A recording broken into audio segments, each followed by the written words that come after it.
Muito bom dia a todos e todas. É com muito prazer que eu aceitei o convite para mediar esta mesa. É, Parabenizo a Cecília, o Felipe e a todos os demais organizadores deste belíssimo evento.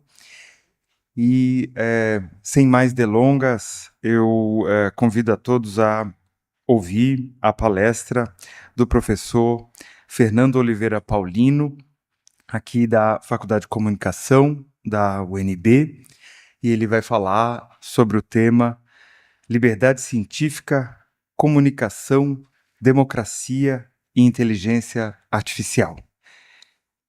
Bom dia. Você tem que apertar aqui, né? Perdão. Bom dia. Tudo bem, professores, professoras, colegas, tradutoras, tradutores? Estou muito feliz de estar aqui. Queria agradecer o convite da professora Cecília, parabenizar toda a comissão científica, em nome do professor Felipe, agradecer também aqui a mediação, do professor Fábio, fazer a saudação especial para o meu querido Walter Menon, que está ali e que vejo depois de algum tempo, e que assisti, viu, a sua apresentação ontem, aproveitando os recursos tecnológicos que nós temos, via YouTube. Queria fazer uma saudação especial aos colegas que vieram dos países africanos, já conversava aqui com os professores de Moçambique, na expectativa de que possamos fazer mais atividades conjuntas, aproveitando algumas janelas que existem no diálogo Sul-Sul, seja CPLP, seja outros editais, incluindo BRICS, etc. Pessoal, tomei a liberdade de fazer uma tradução da apresentação, obrigado, em francês, para facilitar o trabalho, né, dos colegas que estão traduzindo e também para facilitar a compreensão das pessoas que vieram de países de língua francesa. E a ideia é apresentar algumas questões relacionadas a liberdade científica, comunicação, democracia e inteligência artificial, tomando como referência alguns dos trabalhos que temos feito a partir da Faculdade de Comunicação, mas não só com pessoas da comunicação, né? Temos algumas atividades de cooperação científica que incluem também pessoas de outras áreas das humanidades, das ciências sociais aplicadas, e também algumas ações de cooperação com organismos multilaterais, sobretudo a ONU, né, a Organização das Nações Unidas, que tem feito um trabalho que me parece relevante de incluir no debate sobre esse, porque se dedica à chamada integridade da informação, né? Então, para organizar aqui a apresentação da melhor maneira possível, tentei trazer algumas informações, sistematizar algumas informações baseadas nessas questões e, no fim da apresentação, apresentar algumas sugestões e propostas relacionadas a essas temáticas, né? Então, quando falamos, né, em liberdade científica, em comunicação, acho que é fundamental relacionar esses temas com acesso à informação, condições de trabalho e também com a necessidade que temos de desenvolver processos relacionados à ciência aberta, né? Ou seja, a como, e eu acho que o espírito do evento se relaciona a essa questão, associada a como, no final das contas, produzir, distribuir e acessar conteúdos científicos. E esse guarda-chuva da ciência aberta, essa ideia da ciência aberta, acho que pode ser útil para uma reflexão como essa, à medida que apresenta mais condições, me parece, de acesso ao conhecimento, acesso, por consequência, à cultura, acesso à ciência, e essa retroalimentação do que é produzido, do que é circulado, do que é acessado, pode, inclusive, melhorar, aperfeiçoar esse sistema, né? E também pode, como estou vendo algumas pessoas interessadas aí na charge, né, e querer encontrar mais condições para que a gente tenha também a possibilidade de liberdade de cátedra, liberdade de atividade de pesquisa e de extensão, sem necessariamente esperar que isso aconteça já no final da carreira, para dizer o mínimo, à luz aí do que está, né, nessa charge disponível no site do PhD Comics, né? PhD Comics, enfim. Bom, algumas preocupações relacionadas a essa matéria se dão dentro e fora da academia. recentemente, né, na semana passada, por exemplo, a gente teve a oportunidade de assistir aqui, há uma semana, coincidentemente, esse documentário e promover um debate com o seu diretor, Rafael Figueiredo, e com 3 pessoas que foram entrevistadas por ele no filme, né? A professora Mercedes, o professor Ricardo Galvão e a Débora Diniz, que participou online, e que apresentaram... Não, então, o Ciência na Mira, pessoal, foi um documentário que retratou, né, a realidade de alguns pesquisadores que passaram por perseguição político-acadêmica, científica no Brasil, mas, como eu falava antes da queda, no slide projetado, essa realidade não se restringe apenas ao Brasil. Muitos países no mundo vivem situações semelhantes ao que os colegas entrevistados para o filme passam, né? Ou seja, há lá, pelo menos, alguns casos ocorridos no Brasil durante o período 19-22 que servem de exemplo também para diálogos em relação a questões que acontecem, seja por uma natureza político-partidária, seja por uma questão também epistemológica, né? Porque no filme temos, por exemplo, para ser resumido, situações de perseguição em função dos temas de pesquisa associados, por exemplo, ao chamado agronegócio e os seus efeitos na saúde e na realidade ambiental.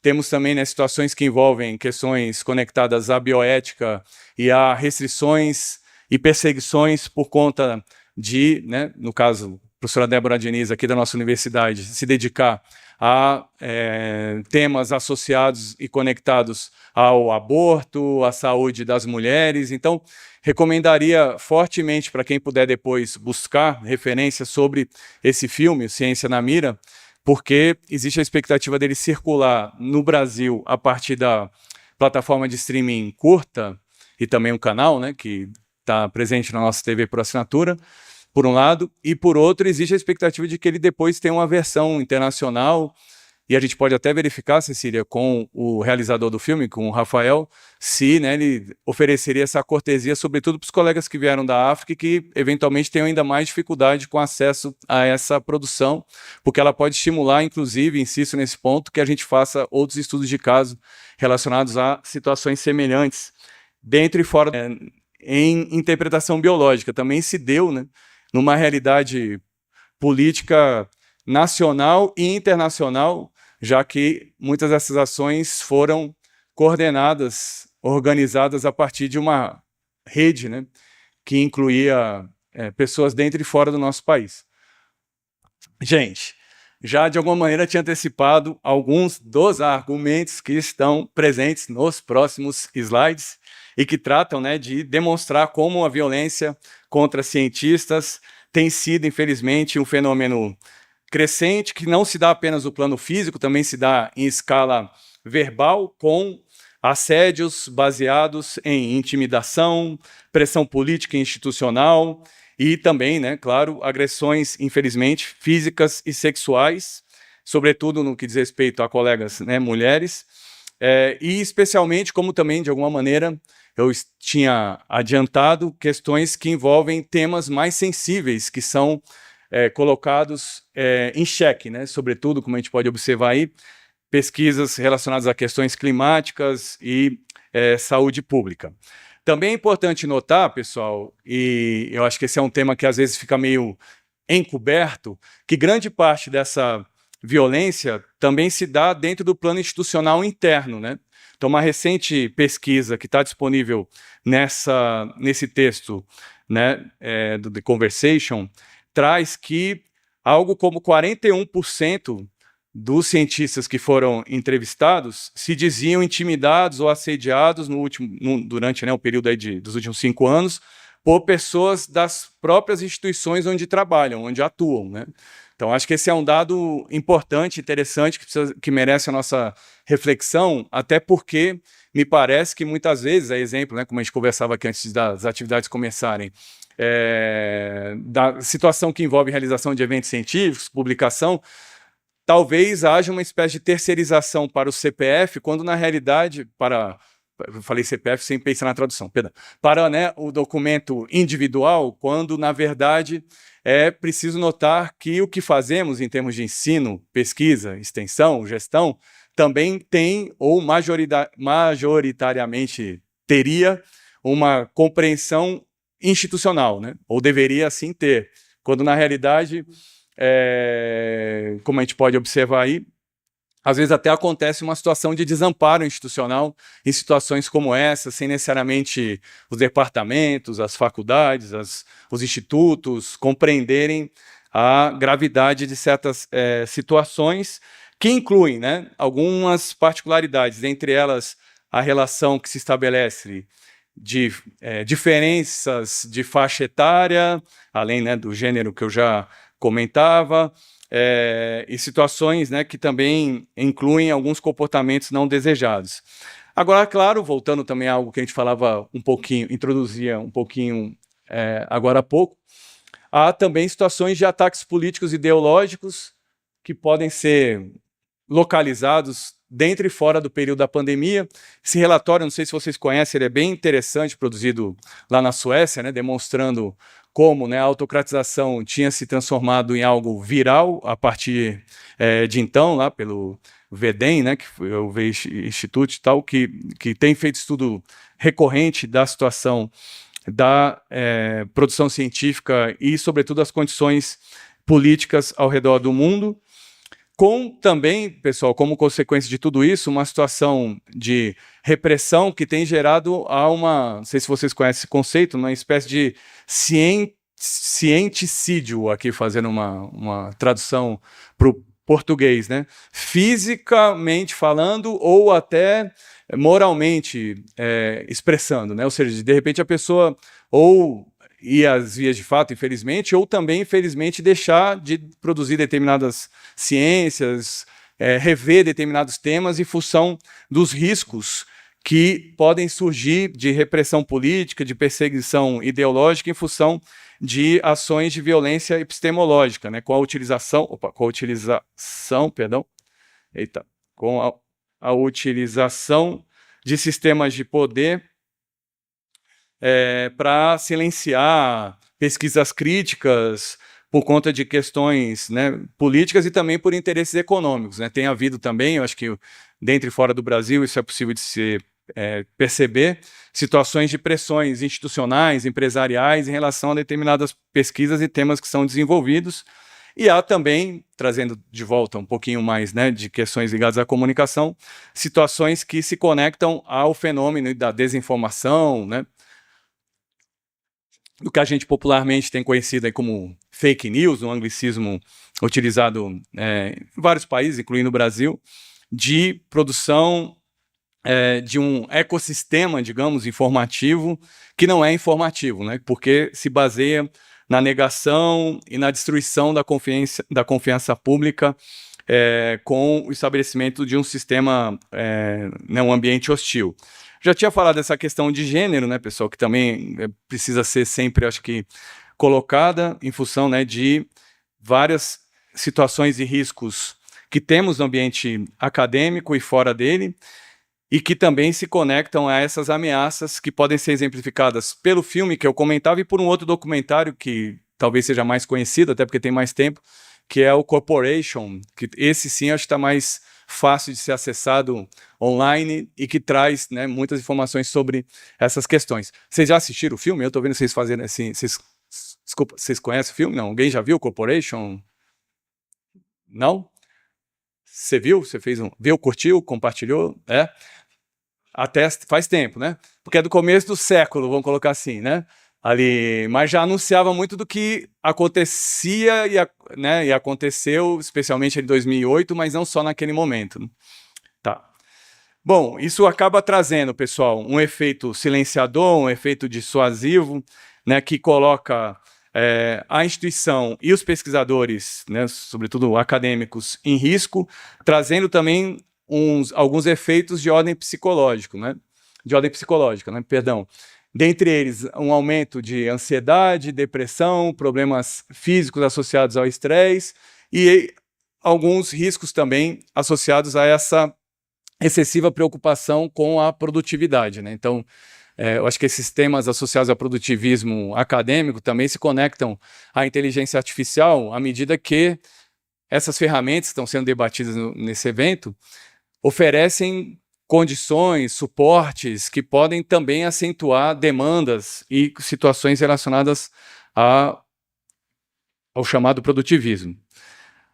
Também criando, né, nessa circunstância, algumas situações como as retratadas no filme, que eu comentava aqui no intervalo que tivemos, né, em função do problema técnico, em relação à diminuição da credibilidade da produção científica e também a propagação de conteúdos que confirmam ou buscam confirmar vieses a partir, né, de pré-condições e também preconceitos.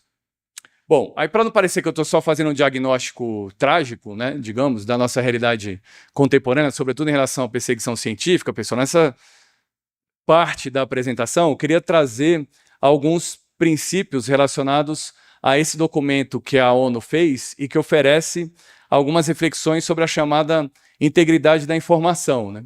Então, há, dentro do sistema das Nações Unidas hoje, diante de tudo que a gente falava até aqui, algumas reflexões e ações que buscam garantir ecossistemas confiáveis, precisos, inclusivos, de acesso à informação, e há também algumas tentativas patrocinadas pela ONU, sobretudo a partir da Unesco, que tem esse mandato dentro das Nações Unidas para tratar de questões ligadas à comunicação e educação, algumas atividades de enfrentamento, né, à desinformação e também, eu sei que isso é uma preocupação constante, né, infelizmente, de colegas africanos, de enfrentamento ao discurso de ódio, né? Então, esse documento, associado aos princípios globais, traz 5 princípios com a pretensão de alcançarem uma escala mundial, buscando promover confiança e resiliência, promover um ambiente saudável. Eu acho que essa palavra ela é utilizável também nas outras questões que conversávamos, né, em relação a nossos processos de produção, distribuição e acesso ao conhecimento, um empoderamento, né, uma autonomização, para usar aqui de uma palavra sendo adaptada do francês, do público em relação a esses processos, essas circunstâncias, essas situações, um fortalecimento de mídias independentes, livres e pluralistas. Sei que pode parecer utópico, ainda mais um evento da filosofia, que a gente alcance esse conceito. Estou vendo algumas pessoas fazendo dislike, né, para não falar desjoinha aqui para mim, mas é uma meta, uma utopia, que a gente carrega, né, nos estudos da comunicação, né? Também há nesse documento um esforço e uma tentativa de fortalecimento de processos de transparência e de pesquisa, que são detalhados, pessoal, no documento, e que eu tentei resumir aí nos slides. Em função do tempo, eu vou falar bem rapidamente, né, do que está aqui, porque, sobretudo aqui na confiança e resiliência, tem uma preocupação lá oficial do documento da ONU. Perdão, me acelerei, né? Desculpa. Tá. Então, vou tentar ser resumido com cada slide aqui, em função do tempo. Então, nesse primeiro, né, só valorizaria essa questão da inteligência artificial e a preocupação decorrente de algumas manipulações que são realizadas a partir da utilização dessa tecnologia. Em relação aqui, né, a essas questões mais de ambientes saudáveis e de direitos humanos, destacaria a preocupação que a ONU tem em relação à manipulação algorítmica, né, e essa tentativa de alcance de acesso à informação confiável dentro e fora do ambiente científico, né, até porque quando a gente fala em empoderamento do público, isso significa desenvolver atividades relacionadas ao fenômeno denominado, e que tem ganhado um pouquinho mais de visibilidade, educação midiática e informacional. Alguém já ouviu esse termo, assim, recentemente? 44,5% do auditório deu uma resposta, né, assim, a outra parte, de uma maneira meio indiana, né, movimentou o corpo de uma outra maneira, né? Então, tem havido no mundo, pessoal, e no Brasil também, algumas atividades de tentativa de formação das pessoas em questões ligadas às tecnologias de informação e comunicação, tendo em vista todo esse conjunto de riscos e oportunidades, digamos assim, que nós temos associados à mídia, à internet e, sobretudo nos dias de hoje, o advento e o poder concentrado das plataformas que, por vezes, se colocam como instrumentos de apenas mediação, mas que sabemos que não apenas fazem uma mediação desinteressada de conteúdos informativos, comunicacionais, publicitários e comerciais. Tá. O que dialoga também com esse ponto, né, esse princípio 4, que busca, para além da constituição de um sistema macro de autonomia e liberdade para os veículos de comunicação, também apela para uma proteção a jornalistas e mídias de interesse público, né? Então, ainda hoje no mundo há, infelizmente, uma perseguição a cientistas, como falávamos, mas também uma perseguição significativa a jornalistas que muitas vezes, Moçambique, né, tem um caso bastante emblemático, né, de jornalistas assassinados pelo trabalho que desenvolvem. E o último princípio, pessoal, desse documento traz aqui um apelo aos países membros para uma governança responsável da inteligência artificial, ou seja, estou aqui também, para além do que foi discutido nos outros dias, que eu tive a oportunidade de acompanhar pelo YouTube, estimulando, né, que pensemos em como encontrar formas. Eu vi que há uma descrença em relação a isso, né, no plano mais absoluto, né, em relação ao desenvolvimento de uma tecnologia completamente autônoma, de inteligência artificial, com, né, foi o debate de ontem, armazenamentos presentes dentro do território nacional, em função do custo disso. Ok, acho que esse é um tema interessante de ser discutido, né, em relação a políticas públicas, mas também como desenvolver atividades que promovam uma inteligência artificial minimamente responsável e com a qual saibamos lidar. Então, esse processo, gente, de educação midiática e informacional nos parece bastante importante para, né, promover mais senso crítico em relação às atividades envolvidas por instituições produtoras, distribuidoras, né, de conteúdos informacionais, encorajando mais transparência, sobretudo das plataformas, e promovendo um jornalismo, a tradução aqui virou independente, vou chamar aqui de autônomo, ou enfim, um pouco mais equidistante, enfim, para que seja possível, né, uma maior, inclusive, verificação dos fatos, algo que tem se transformado significativamente com a inteligência artificial. Então, a inteligência artificial também, né, chegou a muitas das redações e a maneira como nos relacionamos com veículos de comunicação. Algumas dessas reflexões, inclusive, fazendo aqui o merchandising, gente, estão presentes num livro que realizamos com os colegas da Alemanha, num projeto que temos entre CAPES e DAD, com o mesmo título do livro, né? Comunicação e Democracia nos Dois Países. E, já que falamos de tecnologia, quem tiver interesse por esse QR Code tem condições de acessar a obra lá na internet, publicada pela editora Cultura Acadêmica, né, vinculada à Unesp.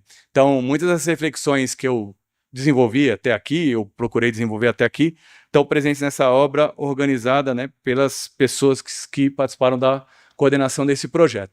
Então, ufa, chegamos às conclusões e alguns desafios, né? Depois de alguns percursos. Eu quero ver como ficou isso no YouTube depois. Assim, é uma curiosidade que eu tenho para saber, né, em que momento houve a interrupção.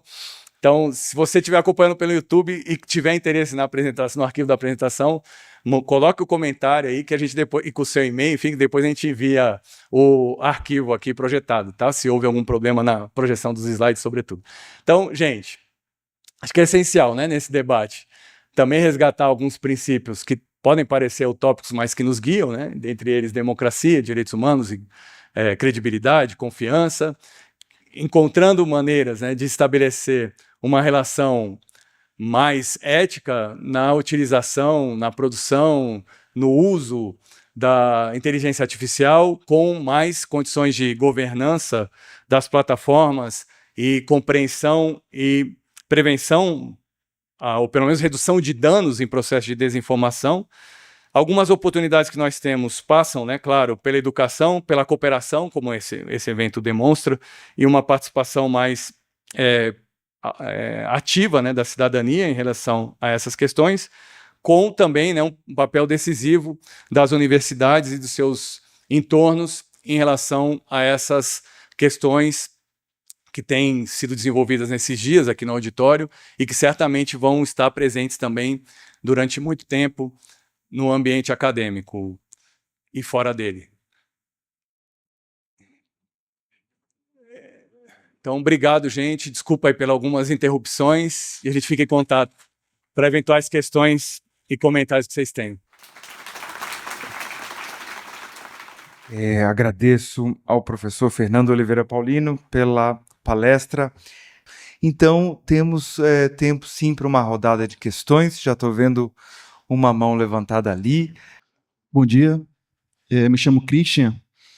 Queria voltar para o começo da sua fala sobre essa coisa da ciência, o ataque às ciências, e uma curiosidade para a gente de uma tradição crítica da filosofia, eu particularmente da teoria crítica, mas acho que se estende também a Foucaultianos, pós-estruturalistas, o pessoal da psicanálise, que a gente passou muito tempo criticando a ciência, e aí do nada a gente passou a ser os maiores defensores do método científico durante a pandemia, que era o que era necessário, é o que se demandava da gente, né? Porque a gente criticava de um outro modo, é claro, não desse modo que está sendo atacado, e aí, o curioso é que a gente passou a defender Natália Pasternak, coisa e tal, que depois fez um livro aí acabando com coisa com a psicanálise, então o pessoal da psicanálise inclusive se sentiu meio traído com isso, e a pergunta vai nesse sentido, assim, né? Esse equilíbrio entre ainda pensar os pressupostos e pensar a ciência de forma crítica e defender também, né, dos ataques. E uma pergunta dentro dessa, uma pergunta escondida dentro dessa, já que eu estava falando de psicanálise, de psicologia, uma coisa interessante é que se a gente entende a produção científica como seguir padrões, seguir protocolos, a inteligência artificial faz isso. Tá? O que a gente faz, então? O exemplo da psicologia que eu falei que ia dar. Se a gente pensa a terapia cognitivo-comportamental, se olhar para o indivíduo ali, reconhecer padrões e seguir protocolos, bom, a inteligência artificial faz isso. Então, como é que a gente fica nesse mundo aí, né? Obrigado. Obrigado pela palestra, Paulino. Prazer te ouvir falar novamente. E muito tempo que a gente não se via, né? Mas a minha pergunta diz respeito, é um pouco na continuidade da pergunta do Christian, que um aspecto assim que me chamou muita atenção durante a pandemia, né, em relação à questão científica, é que uma parte da comunidade científica defendeu e apoiou, por exemplo, a cloroquina, né? A comunidade médica, por exemplo, eu sei notícia, né, por pessoas que trabalhavam no Conselho Regional de Medicina de Minas, né, que é onde eu dou aula, lá na UFMG, que o próprio diretor Conselho Regional e muito do corpo médico que trabalhava lá, né, ou seja, legislando e pensando as regras da profissão, digamos assim, eram ferrenhos defensores do uso da cloroquina e da ivermectina e de distribuição indiscriminada de antibiótico para a população, né? Então eu queria que você falasse um pouco sobre isso, né? Quando a comunidade científica se dobra a esse tipo de coisa, a ideologia, né? A última questão, Cecília. Bom, queria agradecer muito sua exposição, Fernando. Realmente você é um showman em todos os sentidos. Agora, eu gostaria faz tempo que eu queria, inclusive, fazer essa pergunta para você e para a Lisiane, né? Que é outra colega que também estuda comunicação. Veja, então, se nós estamos agora nessa era, vamos dizer, a era das fake news, não é? Como a comunicação tem pensado, né, o fato não só de notícias falsas se alastrarem com a velocidade como elas se alastram, isso eu sei, não é absolutamente novo, é novo nessas proporções que nós estamos enfrentando, mas a comunicação, ela se engaja em compreender por que as pessoas, mesmo depois de terem visto a comprovação de que essas notícias são falsas, elas persistem e se obstinam na notícia que é falsa, numa falsidade. Isso aconteceu, né, como você colocou bem, de uma maneira indiscriminada na pandemia. A comunicação vê esse aspecto, como podemos chegar, né, nessa população que acredita nessa boataria e como fazê-la ver que aquilo de fato não se confirma, não encontra lastro na realidade. Muito obrigada. Muito obrigado pela apresentação, muito excelente, né? Mostrando a situação do autoritarismo e a relação à área científica. Durante a pandemia, eu fui um dos cépticos entre os estudiosos como é que seria o impacto da pandemia em África. Porque pensava-se uma hecatombe em África, pensando a questão das vacinas, a questão do HIV-Sida, malária, tudo isso. Eu fui o primeiro a dizer, não, em África não há de acontecer isso. Depois também tive entrevistas com a Deutsche Welle, não para narrar a minha própria história pessoal, porque eu percebi que na comissão científica, seja mundial, a comunidade científica das ciências naturais, vamos lá dizer assim, né? Ou das ciências aplicadas, né? Médicos, químicos, a comunidade não estava unida. Houve divisão interna, porque a política, o autoritarismo tinha crescido. Então, se um presidente de uma república diz, olha, não falam disso, deixam que nós temos poucos infectados de Covid. Então, os cientistas logo... Então, qual é a relação entre a economia e os cientistas? Porque alguns deles renunciavam à ética científica ou acadêmica em nome de algumas migalhas de euro, né? Ou de meticais, ou de reais. E como é que nós podemos fazer a relação entre o autoritarismo que existe, a ética científica e a economia? Será que é possível termos uma leitura? E, de fato, voltamos a fazer uma conferência, alguns cientistas deram-me razão. A África não teve número alto, porque eles não olharam o ambiente, o contexto. A Covid se expandia nos lugares onde houve concentração maior demográfica da população. E, dito e feito, a África do Sul é que sofreu a mais. Porque a África do Sul tem uma vida mais moderna, ocidentalizada, para nos entendermos, é uma maior concentração da população urbana, né? Em Pretória, Cape Town, Johannesburg, Durban. Então, todas essas cidades são super urbanizadas e com maior número demográfico. Então, só é uma reflexão que gostaria, porque eu vi que não tocou o aspecto econômico, que talvez acegou muitos cientistas naquele período. Muito obrigado. Obrigado, professor Kahneman. Bom, eu vou de trás para frente, tudo bem, pessoal? Se importa? Começar com essa questão do Celestino, que se conecta depois com a que o Christian colocou, né? Claro que quando a gente fala de ciência, a gente está falando de um ambiente livre, monolítico, né? Acho que utópico, religioso, espiritual, né? Assim, que por vezes está presente em alguns discursos que são propagados dentro e fora da chamada academia, né? Acho que seja para nossa legitimação... tô falando rápido já, desculpa.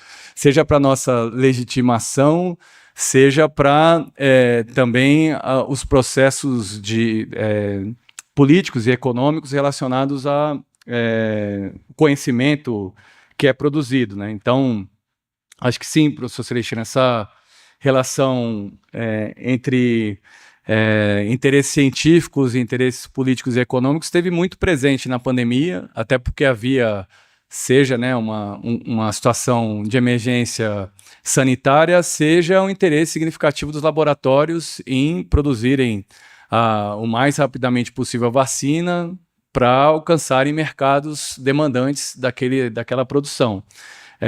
E eu acho que isso traz, né, claro, algumas questões associadas ao que eu falava no começo da apresentação, especialmente colisões de interesses econômicos com descobertas que foram desenvolvidas e até interesses e pressões políticas associadas a desejos de que alguma substância servissem como remédio para o coronavírus, né? Então, acho que a ivermectina é um grande exemplo disso. Não sei como isso se deu em Moçambique, mas nos Estados Unidos, a partir do governo Trump, e aqui, a partir do presidente que tínhamos, foi apresentada como, né, uma salvação, assim, com o aumento da venda da ivermectina, com merchandising até que foi, de alguma maneira, apresentado pela liderança aqui, né, apresentando com a demonstração do remédio, né, para que as pessoas tivessem confiança ou credibilidade naquilo que depois se comprovou não ser um instrumento viável, muito antes pelo contrário, né, poderia até trazer efeitos colaterais indesejados, né? Então, acho que essa situação que vivemos na pandemia sanitária também se conecta a outras em relação como... Aí sim eu falei um pouquinho ali, né, professor? Agrotóxicos, né? Então, aí me vem aqui a cabeça, viu, Christian, fazer aqui um momento meio retrô, né? Eu lembro nos anos 90 que e isso vai dialogar de volta lá com a primeira questão do Christian, né? Pode ser que o que a gente esteja fazendo não seja algo absoluto, o caminho, a verdade, a palavra, né? Assim, que tenha suas fricções, suas rachaduras, né?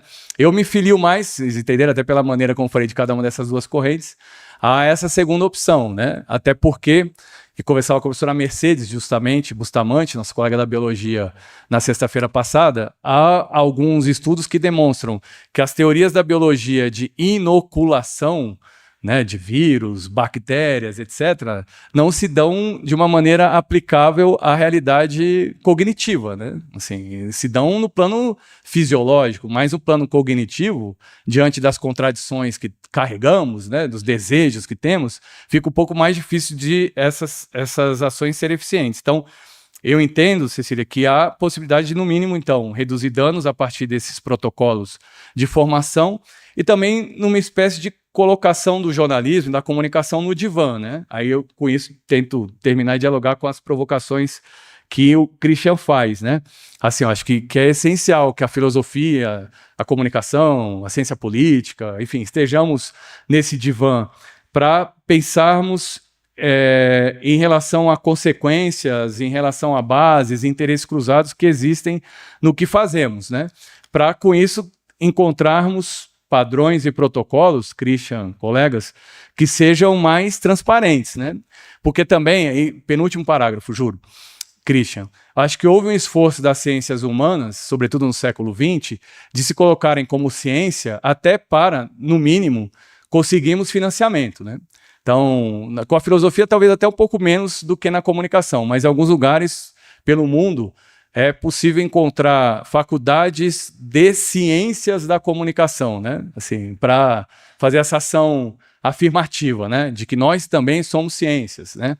Até para que a gente tenha aí uma equidade científica, a gente tenha condições de menos ser dogmático em relação à ciência, né? Num plano religioso, aí, como comentava, Cristian, mais para, no mínimo, nas reuniões dos conselhos universitários, né, que temos, encontrarmos maneira de dialogar com pares, que muitas vezes são ímpares, né? Enfim, mas que quem já participou da gestão sabe, né? Por vezes olham para nós assim como uma espécie de triplo preconceito, né? Poxa, vocês nem são ciências duras, né? Vocês não são nem uma sociologia, uma antropologia. Vocês são da comunicação, né? Assim, mas o que é isso, né? Que vocês fazem aí? Sabe que eu também gosto de desenhar, né? Eu gosto de escrever. Então a gente podia conversar mais sobre o que.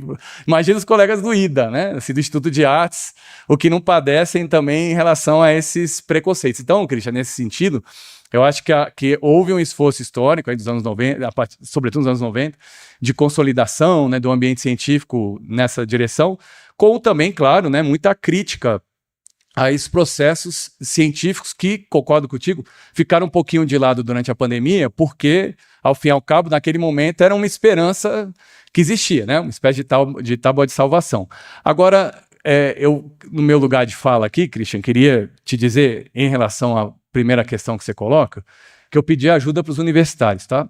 Então, eu perguntei para o ChatGPT se ele se considera cientista porque consegue seguir padrões e protocolos. Vocês querem saber a resposta que ele nos ofereceu aqui? Aí, já imaginam assim, a resposta que ele deu, Christian? Então vamos lá. Eu não me considero cientista. Eu ia colocar a voz do Google aqui, mas aí ia ser demais diante das condições técnicas que nós temos. Eu não me considero cientista, Christian, porque não tenho consciência, intenção, experiência empírica nem capacidade de formular hipóteses próprias.